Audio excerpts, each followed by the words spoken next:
آئی V F کو عام زبان میں ٹیسٹ ٹیوب بیبی ٹریٹمنٹ کہا جاتا ہے، اور یہ علاج ان کے لیے ہے جو بانجھ پن کا شکار ہوں۔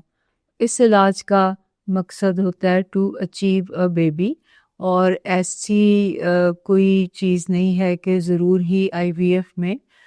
ٹوئنز پیدا ہوتے ہیں یا جڑواں بچے پیدا ہوتے ہیں۔ In fact I V F treatment کی کامیابی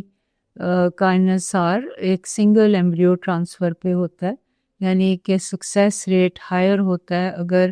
ہم ایمبریو ٹرانسفر کے وقت ایک ایمبریو ٹرانسفر کریں۔ کافی بانجھ پن کے شکار جوڑے چاہتے ہیں کہ ٹوئنز ہو جائیں، اور کوئی ایکسیپشنل سرکمسٹانسز میں اگر 2 ایمبریوز ٹرانسفر کیے جائیں اور وہ ٹریٹمنٹ کامیاب ہو جائے